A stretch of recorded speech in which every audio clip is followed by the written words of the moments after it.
Hello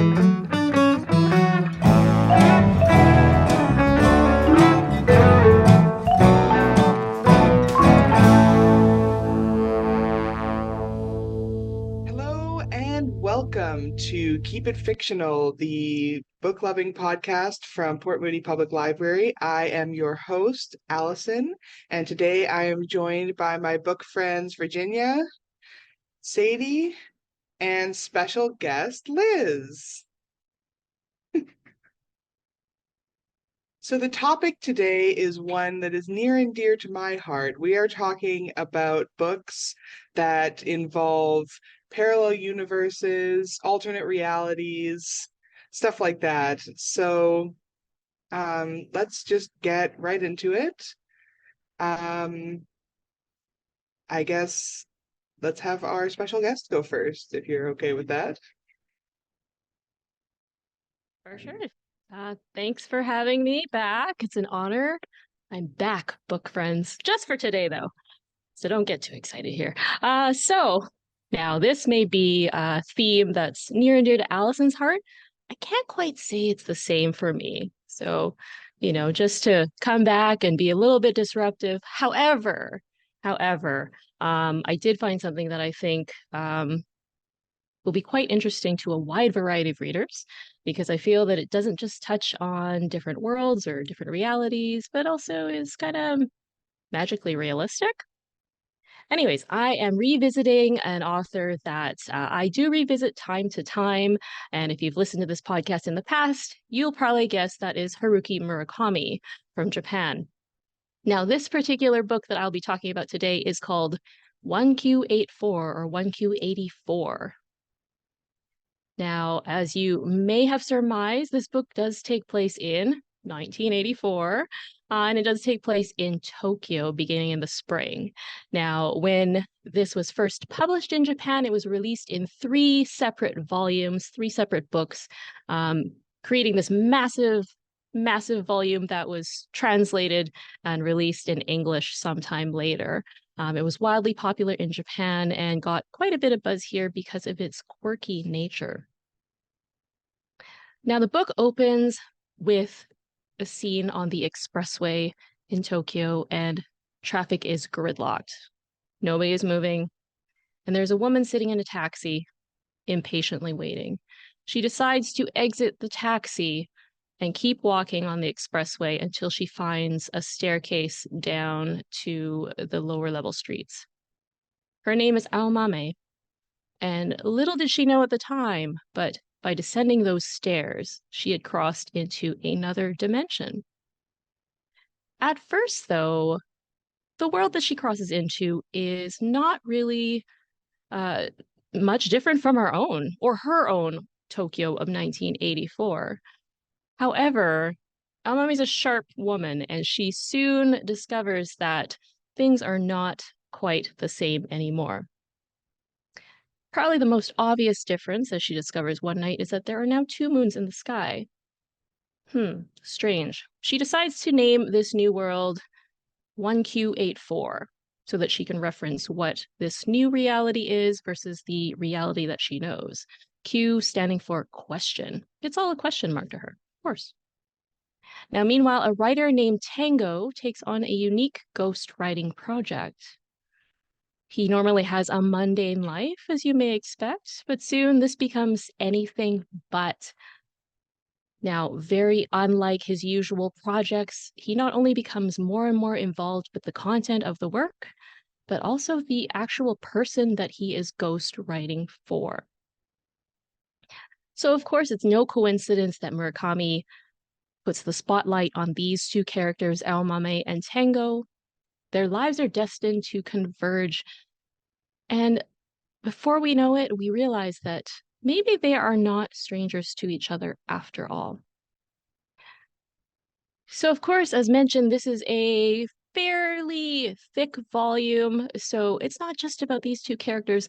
And in true Murakami fashion, along the way, we encounter a whole host of unique and quirky characters, everybody ranging from a professor turned cult leader, a high school student with extraordinary powers, a wealthy dowager with a penchant for justice.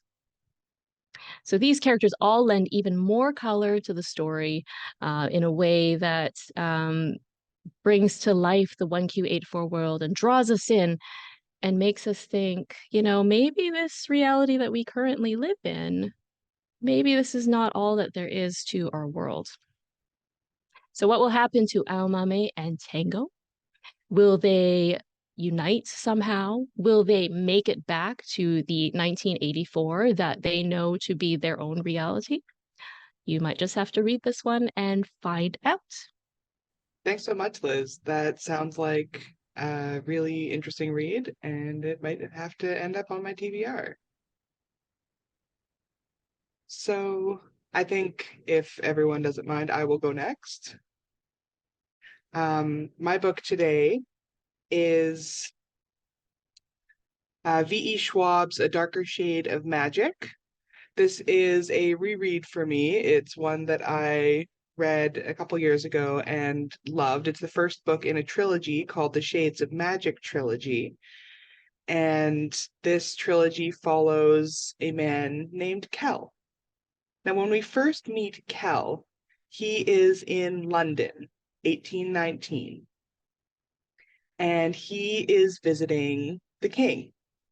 The king is somewhat ill and retiring and kept in a room away from everyone else, but he is waiting excitedly for Kell's visit because Kell is from another London.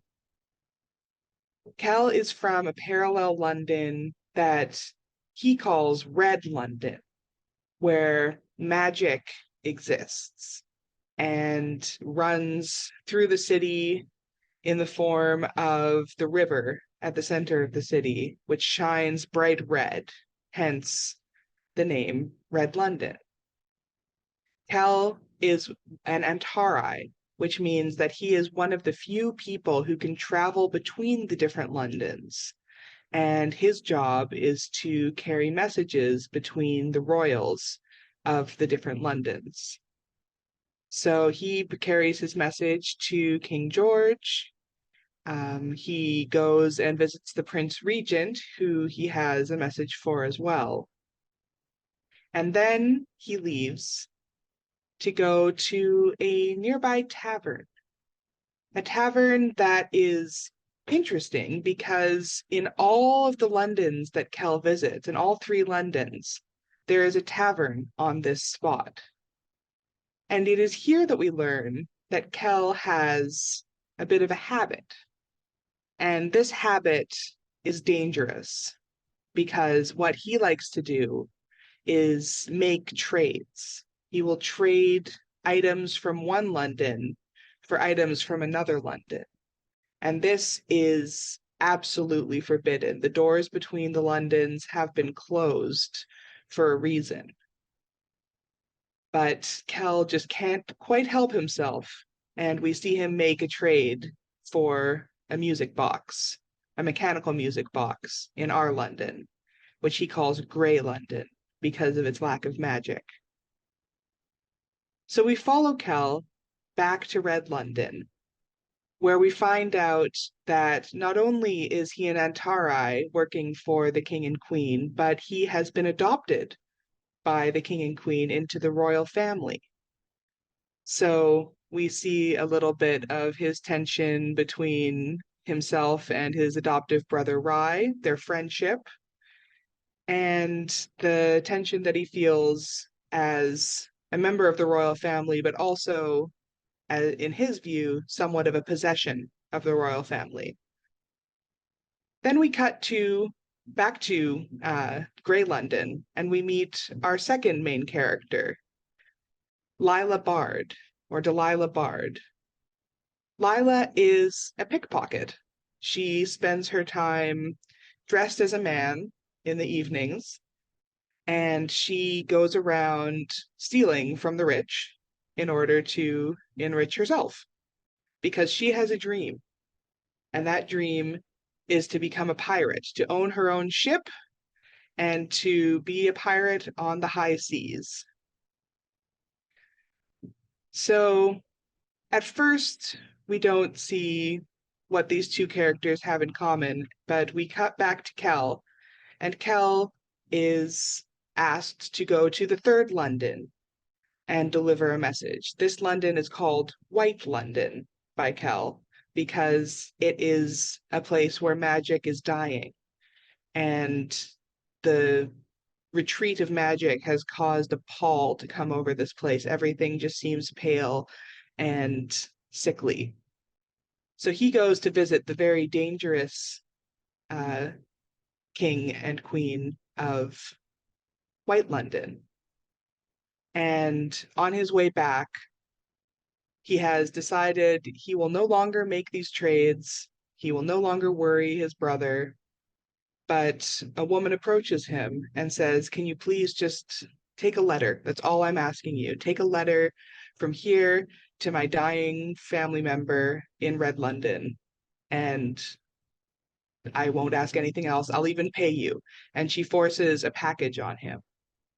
Kel doesn't really want to do this, but before he can give back the package, before he can give back the letter, the woman disappears.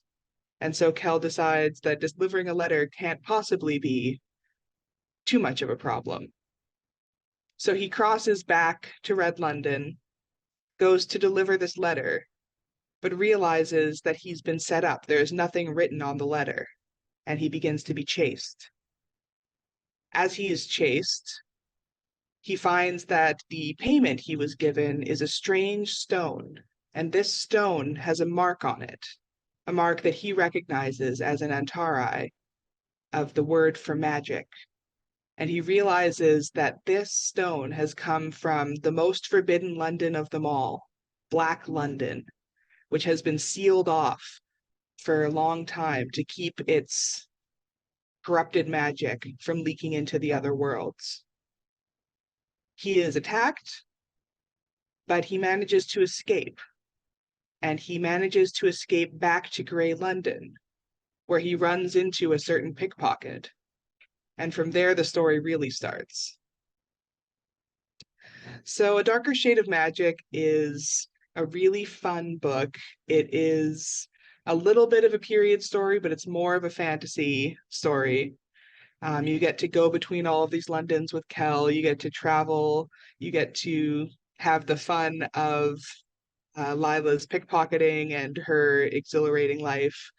And you get to see these two characters' lives intertwine and see how the magic in these worlds affects them.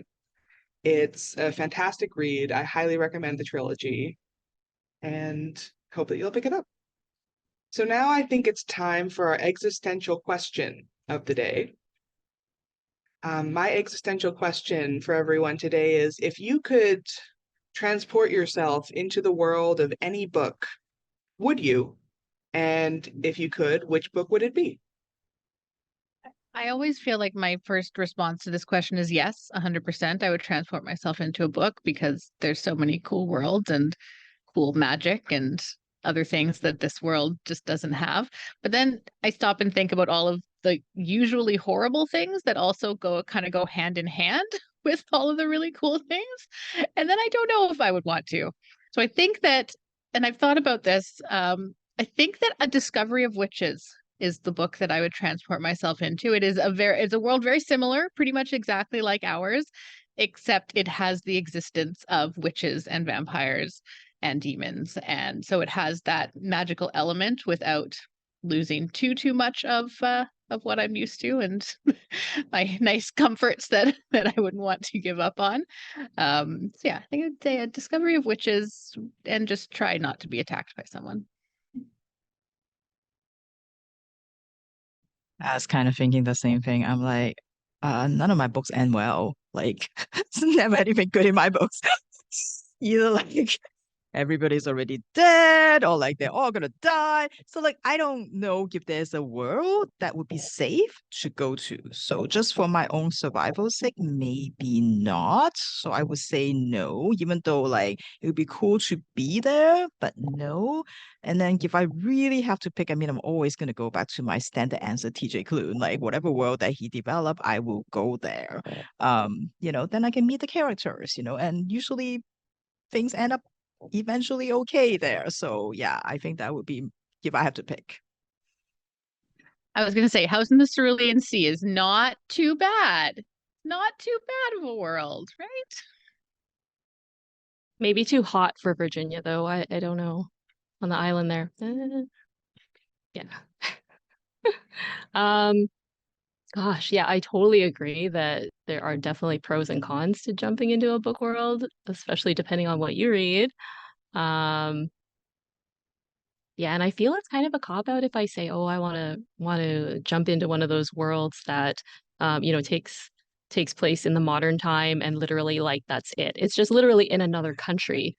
Um, you know, I mean, I might as well just jump on a plane at that point. But if I had to pick sort of a world that doesn't currently exist, I'd probably choose to go back to Russia in the Winter Night trilogy from Catherine Arden. So we're talking about a time where, you've got all this beautiful architecture and people believe in sort of these little house gremlins and these spirits in the forest. And pay tribute to them. And it's all kind of mystical, magical in that sort of a sweet fairy tale way until everybody starts, vying for land and territory and power. And then the Winter King comes after you. But, other than that, that sounds like it would be pretty neat. How about you, Allison? For me, I thought about this for a while, and I think that the world that I would go into would be the world of His Dark Materials by Philip Pullman. Um, it is a really interesting world, and I am horrifically curious as to what my demon would be. I think that being in a world where not only do you have this animal companion, but you can talk to it, you can have this piece of your soul that you can actually converse with is such an interesting concept. And I really want to know what my demon would be. So that is our existential question. Let's get back to our books. Virginia, what book do you have for us today? Right. 156,000 people arrive one day in Queens in New York City. They are not from here. They are from an alternate universe. A universe that has been decimated by a nuclear disaster and prompted the government to set up a lottery to determine who gets to go through the gates. The gate that is supposed to take them to a different universe. None of the people that went through the gate that day knows if the gate actually will work or not. But here they are, in a world where everything is familiar but yet not. Like they recognize the places, for example, but where there was a park is now a shopping mall, where there were houses is now a highway. Everything is the same and everything is different. These 156,000 people will be known as the UDP, the Universally Displaced Person, and we follow two of them as they navigate their lives in the new universe. We follow Hel, short for Helen, and Vikram. They met here in this universe, they became lovers, and they live together now. And Hel was once a surgeon. And everybody says that she should just get recertified, get back to work. But Hel is not quite ready yet. Overwhelmed by this whole world, mourning the loss of her son, she just needed some time to herself.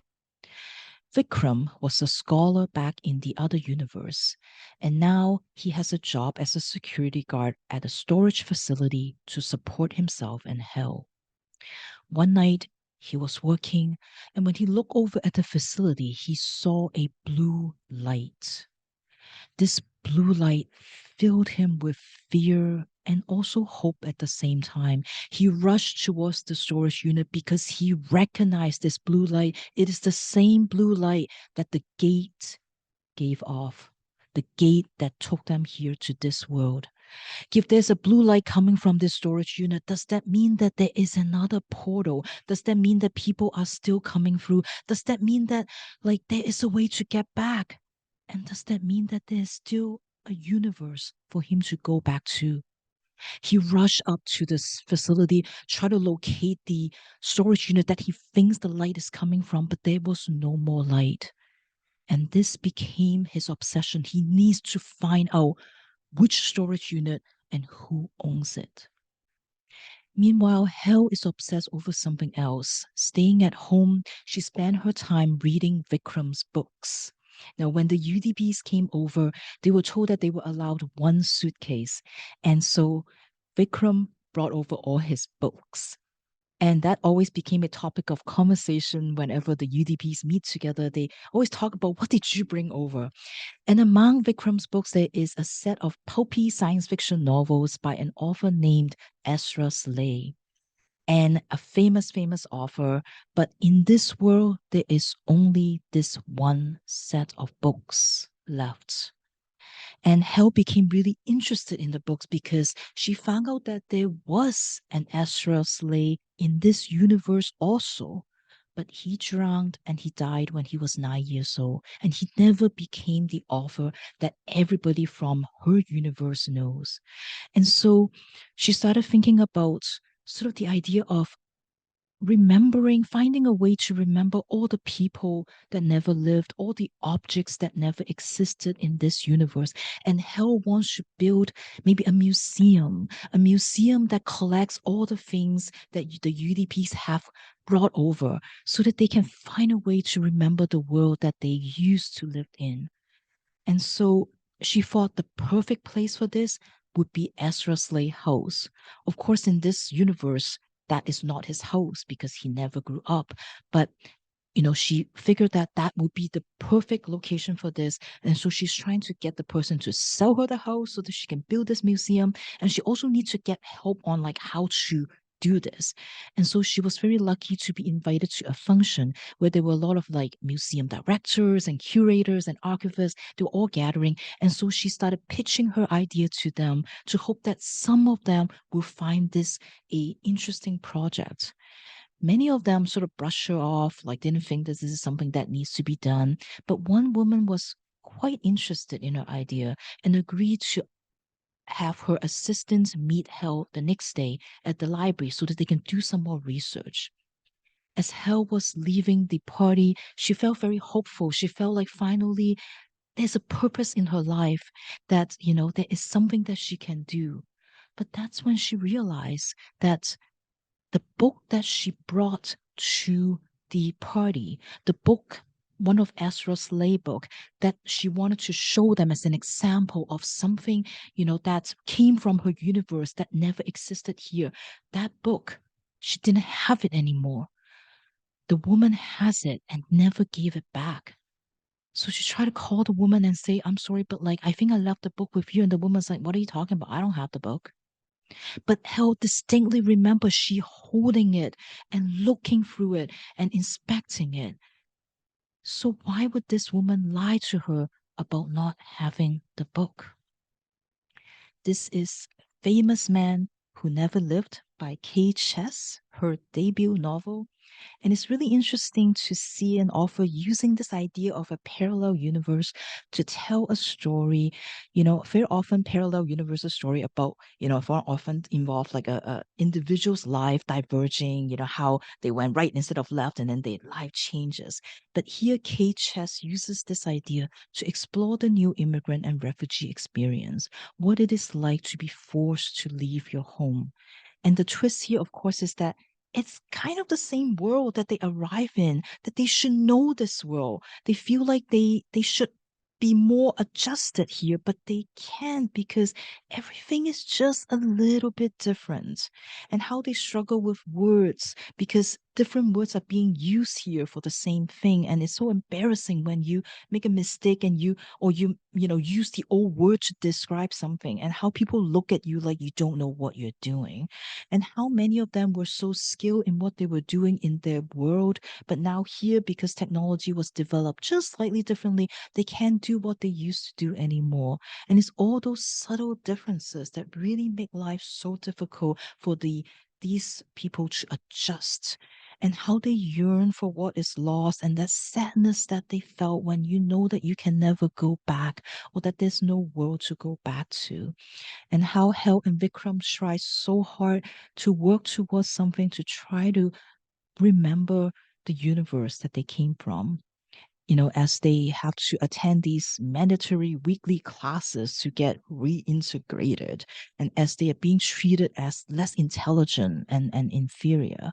And in addition to Hel and Vikram's main story, at each end of each chapter, we also get excerpts from interviews of the UDPs, of different other people, to try to show us how there's no one narrative to describe all the people that came to this universe, because everyone's experience is unique. You can't just have a blanket statement describing what it's like to be a new immigrant, what it's like to be a refugee.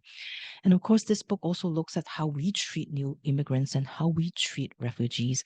In the beginning, everyone was fascinated with the UDPs. There's so much curiosity about, like, wow, these people come from a different universe. And they were just everybody was just so welcoming, so fascinated by these people. And the UDPs talk about it, like that people are weirdly obsessed with, like, just regular things in their lives that they deem like exotic. And then, sometimes the UDP will even take advantage of that to try to help them cope with what their new world demands of them. But soon the attitudes change, it become condescending, patronizing, and like people and this sort of communication barrier, makes people feel like these people are somehow less of a human than them. And then of course they're met with hostility, the attitudes that people have, that these people are here to take my job. They are sucking out all the resources from our society without giving anything back. And all these sentiments that, unfortunately are very real in our world too.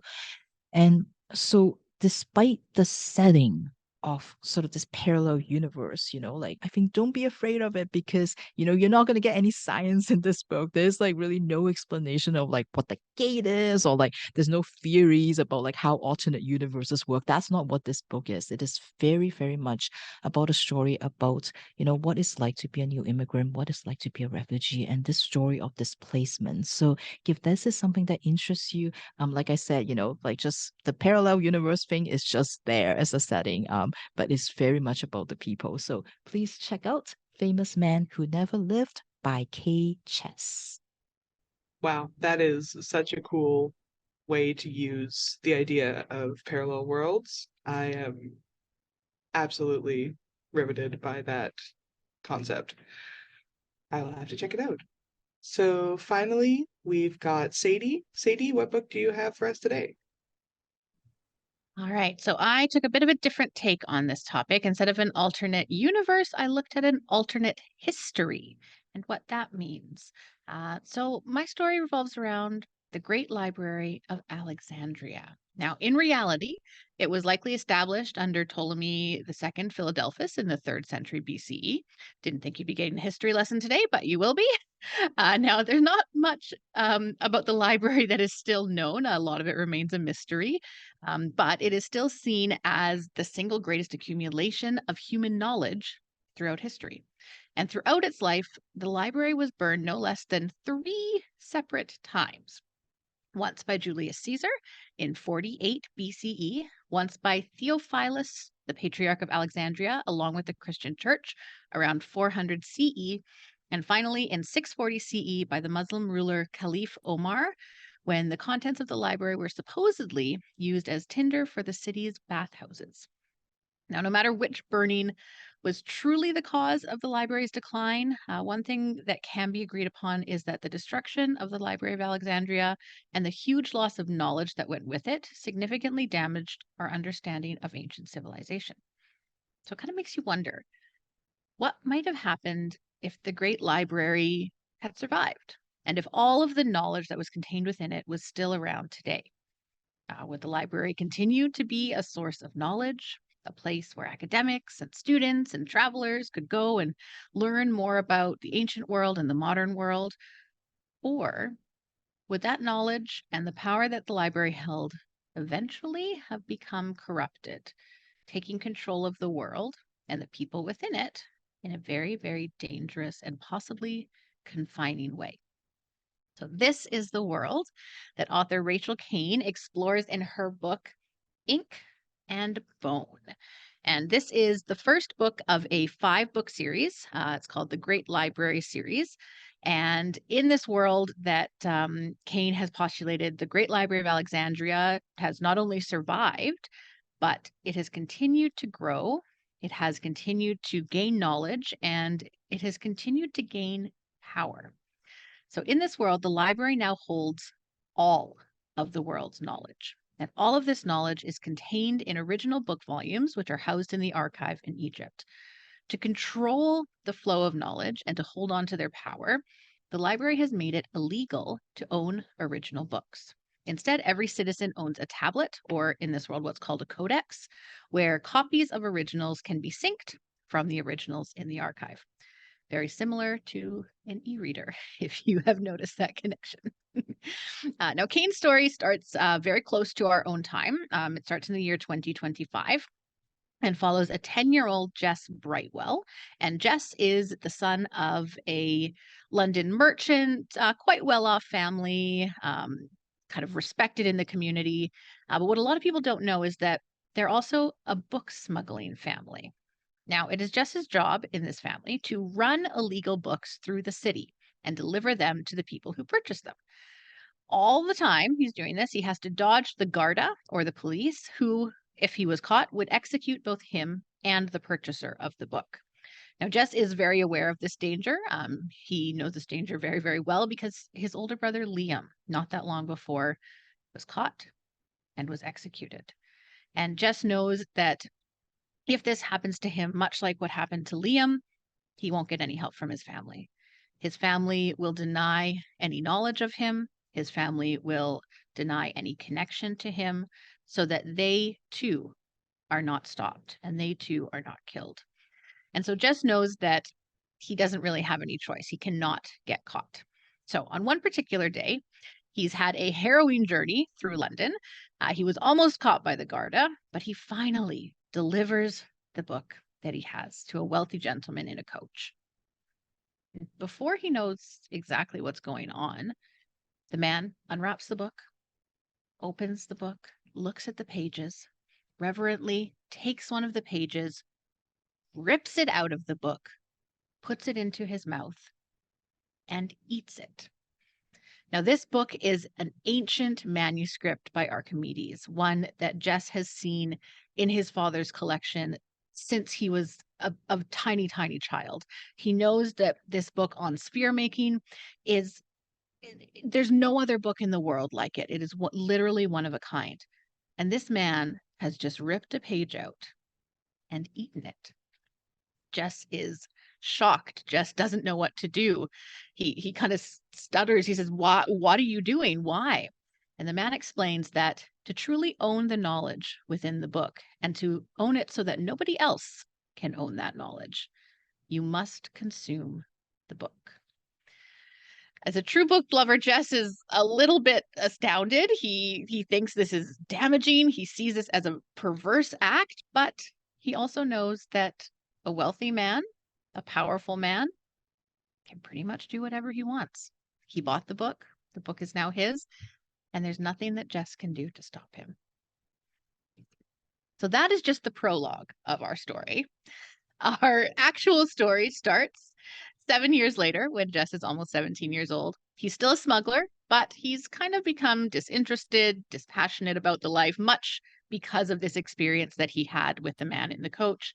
And now he prefers to leave the smuggling to his twin brother, Brendan, and to his father. Instead, Jess likes to pilfer books from his father's collection and hide away to read them because he still loves books. He absolutely adores them. And he loves looking at originals. He loves to read originals. And so this is what he spends his time doing. That is until his father comes to him and says that Jess is a burden on their family. He is the oldest twin. He's not in any place to take over the company. And Jess is not really useful for anything. And so his father says that until he can be useful, or unless he can be useful, then Jess is going to be thrown out of the house. So as a way to help him be useful, Jess's father has enrolled Jess to start training as a librarian at the Great Library in Alexandria. And once he has done his training and once he is in the library and he is established as a librarian, his father plans to use him as a spy and as a thief to further their smuggling enterprise. Now, Jess knows that if he is caught stealing or spying in the original archive of the Great Library, no questions will be asked. He will be executed and killed on the spot. However, he also knows that if he refuses his father, he'll be turned out on the street, and again, he'll have no means to survive. So he really doesn't see any other choice. So he begins his journey to Egypt, where he will become a postulant or a student and a spy. So when Jess gets there, there's 30 students in his class, all competing for just 6 positions within the library.